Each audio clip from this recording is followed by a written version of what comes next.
من ناسیا وهو صائم فأكل أو شرب فليتم صومه فأطعمه الله أو سقاه۔ عزیز دوستو، آج ہم بات کریں گے کہ کن چیزوں سے روزہ ٹوٹ جاتا ہے اور کن چیزوں سے روزہ نہیں ٹوٹتا۔ پہلے نمبر پر کہ جن چیزوں سے روزہ ٹوٹ جاتا ہے وہ پہلی چیز جان بوجھ کر کھانا ہے، اور دوسری چیز ہم بستری کرنا یا کسی ذریعے سے جنبی ہو جانا، جان بوجھ کر وہ خیالات کے ذریعے ہو یا کسی بھی ذریعے جان بوجھ کر اگر کوئی بندہ جنبی ہوگا تو اس کا روزہ ٹوٹ جائے گا۔ اسی طرح ایک بندہ جان بوجھ کر قے کرتا ہے تو اس کا روزہ بھی ٹوٹ جائے گا۔ کس طرح کہ نبی کریم صلی اللہ علیہ وسلم نے فرمایا کہ کوئی بندہ اگر جان بوجھ کر قے کرے گا تو اس کا روزہ ٹوٹ جائے گا۔ یہ حدیث ابو داؤد حدیث نمبر 2084 ہے۔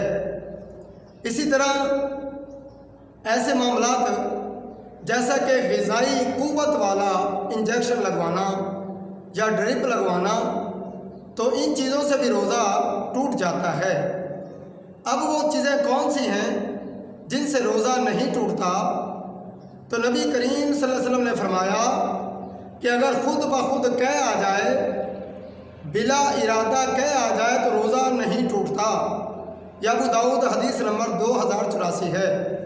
اسی طرح نبی کریم صلی اللہ علیہ وسلم نے اپنی آنکھوں میں سرما ڈالا، اور حضرت عائشہ رضی اللہ تعالیٰ عنہ اس حدیث کی راوی ہیں۔ یہ ابن ماجہ کے اندر روایت موجود ہے۔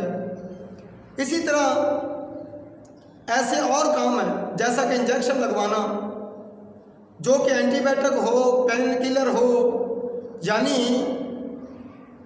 آپ کے درد کو کنٹرول کرنے والا ہو، کوئی بیماری ہو، اس کو اچانک ایمرجنسی کوئی مسئلہ بنا ہے، اس کو کنٹرول کرنے والا یعنی اینٹی بائیوٹک یا پھر پین کلر آپ انجیکشن لگوا سکتے ہیں۔ اسی طرح آنکھوں میں دوائی ڈالنا، اور اسی طرح سر پہ مہندی لگانا، اور اگر ایک بندہ نہاتا ہے بار بار غسل کرتا ہے تو بار بار غسل بھی کر سکتا ہے، کوئی حرج نہیں ہے۔ اور اس کے علاوہ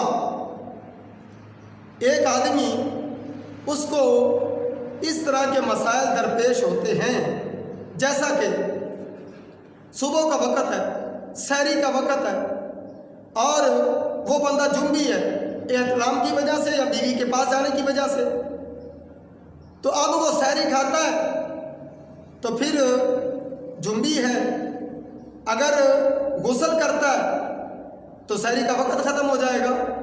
تو نبی کریم صلی اللہ علیہ وسلم نے جنبی حالت میں بھی سحری کھائی، یعنی روزہ رکھا۔ حضرت عائشہ رضی اللہ تعالیٰ عنہ اس حدیث کی راوی ہیں۔ بخاری شریف میں یہ روایت موجود ہے، حدیث نمبر 1926 ہے۔ تو معلوم ہوا کہ جنبی بندہ سحری کھا لے، اس کے بعد وضو کر کے غسل کر کے پھر صبح کی نماز پڑھ لے۔ اسی طرح آپ ٹوتھ پیسٹ استعمال کر سکتے ہیں، مسواک استعمال کر سکتے ہیں، اور اسی طرح کسی کو اگر نکسیر آ گئی ہے تو نکسیر سے بھی روزہ نہیں ٹوٹتا۔ روزہ رکھنے کے بعد کہیں جسم سے خون نکل آیا ہے تو پھر بھی روزہ نہیں ٹوٹتا۔ اور اس کے علاوہ اگلا سوال ایک بھائی نے کیا کہ کیا روزے کے لیے تراویح لازمی ہے؟ جس بندے نے تراویح نہیں پڑھی کیا اس کا روزہ ہو جائے گا؟ تراویح کی فضیلت، مقام، شان اپنی جگہ، اس کی اہمیت اپنی جگہ، لیکن اس کا روزے پر اثر نہیں پڑے گا، روزہ ہو جائے گا۔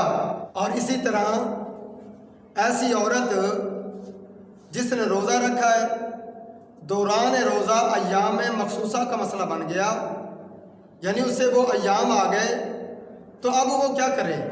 کچھ لوگوں کا موقف یہ ہے کہ اگر عصر کے بعد کا وقت ہے تو وہ روزہ مکمل کرے، اگر اس سے پہلے کا ہے تو وہ روزہ چھوڑ دے، اس کا روزہ ختم ہو گیا۔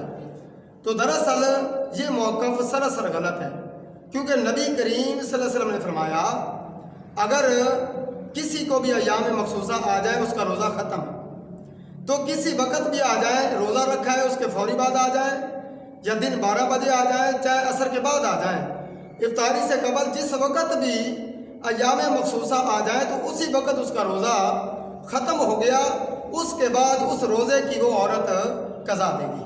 اور اسی طرح اگر کوئی بندہ اس کو نیند میں احتلام آ جائے تو اس کی وجہ سے اس کا روزہ نہیں ٹوٹے گا، کیونکہ اس کا وہ خود ذمہ دار نہیں ہے۔ اور اسی طرح نبی کریم صلی اللہ علیہ وسلم نے فرمایا کہ کوئی بندہ اگر بھول کر کھا پی لیتا ہے روزے کی حالت میں، اسے اللہ کھلاتا پلاتا ہے، اس کا روزہ نہیں ٹوٹتا۔